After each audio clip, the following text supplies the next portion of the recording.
O, gusto nyo pa ng ganyan? Gusto nyo pa? O, eto. Gusto nyo yung, ewan ko, kung pinsan ba ni pinsan daw ba siya ni Pangulong Bongbong Marcos o kung ano man ang relasyon niya kay PBBM? O, eto. Sandali, sandali. Sabi dito, ikalawang araw ng pagpapile ng COC. Ampon ni Doña Josepa Marcos handang ibalik ang 800 quadrillion. Aba, ang dami niya na. No? Yung Taliano Gold po, maibabalik na din po ba? Sige, pakinggan mo natin to, ha? Manoy ampon ng lola ni Pangulong Bongbong Marcos lumitaw. Dali, ampon ng lola ni Pangulong Bongbong Marcos. Okay, nagets ko. Sa ikalawang araw ng COC filing sa Manila Hotel, 800 quadrillion pesos handa raw ibalik ng senatorial aspirant sa Marcoses. Balitang umaabante mula kay Tala Lopez. Sa ikalawang araw ng paghahain ng ano ba yung suot sa ulo? Yung parang pang Muslim, yung ano tawag dyan mga bossing? Certificates of Candidacy, patuloy ang pagdagsa ng iba't ibang personalidad sa Manila Hotel Tent City. Pero ang isa sa pinaka-umagaw ng atensyon ng marami, si Tatay Eric Enega Patan. Ayon sa kanya, siya umano ay ampon ni Doña Josefa Marcos. Ayun, may picture ako! May pinapakitang picture. Nasaan siya dyan? Ano itsura ni tatay? Eto, dalawa lang ang lalaki dyan eh. Isa ba siya dyan sa dalawa dyan na yan? Ampon ni Doña Josefa Marcos na lola ni Pangulong Bongbong Marcos. O ano tawag doon? Wala. Hindi magkapatid, hindi magpinsan. Pero, kumbaga, inampon ng lola. Kapag kaganyan po kamag-anak na ang turingan yan, mga bossing. Pinsan na ang turingan yan, mga bossing. Di ba? Ang lahat ng ito iniwan sa akin ni Doña Josepa. Nako, ayan na.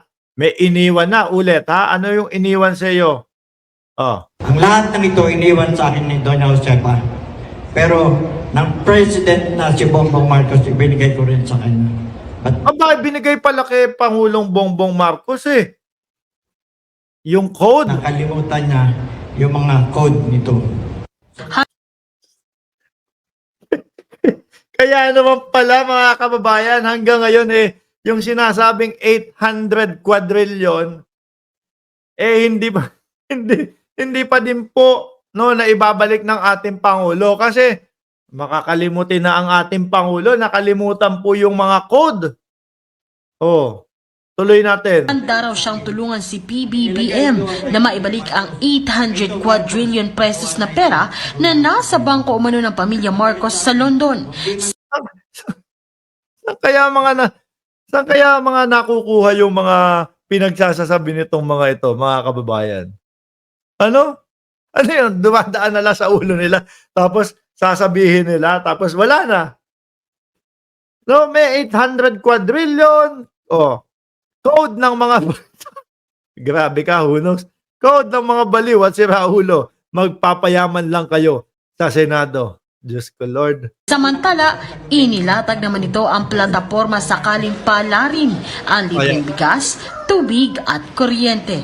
Aba, ibang klase, ha? Yung ating pong mga namumuno sa gobyerno, hirap na hirap pong ibaba ang presyo ng bigas, tubig, at kuryente. Kay Bossing, simple lang po. Libre na agad kapag ka naging na siya, senador. Na rin daw Pilipino ang kailangan pang bumili ng bigas dahil kausap niya ang lahat ng mga hari. Yun naman pala Kaya kung ano-ano iniisip nyo, hindi muna kayo magtiwala kay tatay. Hindi muna kayo magtiwala kay tatay. Kausap na naman pala lahat ng hari Kausap yung haring Bastos, haring Sota. Ano pa ba? Hari ng mga demonyo. Hari ng Jinbulag. Diyos ko, Lord, kausap na pala niya Kaya naman pala, pwede na, sa pagka siya'y nanalo, pwede nang hindi bumili ng bigas. Libre na lang. Sino ba? Sino kaya unang haring kakausap nito, no? Sa mundo. Wala na pong bibili ng bigas. Ayan. Wala na magbabayad ng tubig. Wala na magbabayad ng kuryente. Wala na rin maggagawa ng bahay ng mga mahirap, kundi puro building na po ang itatayo. Puro ding, ulitin ko nga, hindi ko narinig. Maggagawa ng bahay ng mga mahirap, kundi puro building na po. Building na! Puro building, parang magiging Singapore tayo, mga kababayan. Alam nyo po, makwentuhan kayo ng maikli, no, sa Singapore. Sa Singapore ho, mga kababayan, ang tawag doon sa mga bahay doon, housing development, no?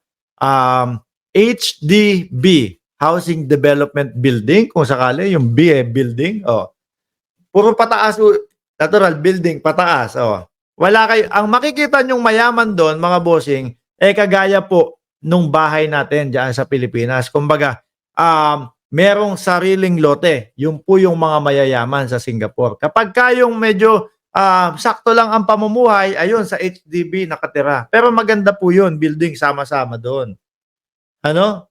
Mukhang gagawing Singapore ni tatay yung Pilipinas. Sige, tuloy nyo pa po. Ako, si Talon Lopez, abante sa balita at Ano pa sinabi niya? Ang itatayo. ako, si Talon Lopez. Nagpaliwan. Ano ba nangyayari doon sa mga kandidato natin ngayon, mga kababayan? Ano po? Nako, kapag kasi dating Pangulong Duterte, kumandidato ulit at humarap dyan, tapos, asan ba yun? Tapos, ang maririnig nating mga sinasabi ng dating Pangulo, asan ba yun? Meron sinasabi dito, ang dating Pangulo, yung kung ano-ano na, hindi natin maintindihan kahapon, yung parang medyo sabi ng iba, parang lasing naman So lahat ito, tatanggapin natin, sikmurain natin. Kung ayaw mong, if you want to use a harsh word, nasisikruhain mo naman. Total sabi ko, itong lahat, it will come to pass. It will come to pass. Kung sakali ho, mga kababayan, magpapaliwanag ang dating Pangulong Duterte, tapos ganito yung sasabihin, sabi ko, naku, siguro na-deklara din tong nuisance candidate. There will be a reckoning somewhere someday. Meron pong gustong malaman ng ating mga kababayan. Ano pa? Ano raw bang pinagkakaabalahan nyo sa ngayon? Ayan ang tanong, ano daw po ang pinagkakaabalahan nyo sa ngayon? Wala naman, Sal. Paningin ko, taba laman ang ginagawa ng ating gobyerno. Lahat na. Wala naman. Tapos yung gobyerno, ang sagot niya, tama naman daw ang ginagawa ng ating gobyerno. Hindi siguro narinig na maigi ng dating Pangulo. Yung tanong. Ano po pa pinagkakaabalahan nyo? Wala. Nasa bahay lang. Panood-nood ng TV. Patingin-tingin sa nangyayari sa politika. Pag-aalaga doon sa aking mga apo. ang sagot ng dating Pangulo. Wala naman, Sal. Mukhang okay naman at tama naman ang ginagawa ng ating gobyerno. From local to national. Mukhang wala naman sila. Alam niyo po, mga kababayan, kung ganito, sa panahon niya, nako, lalong mabubwisit po yung mga DDS. Sasabihin, bakit niyo ginawang nuisance candidate ang dating Pangulong Duterte?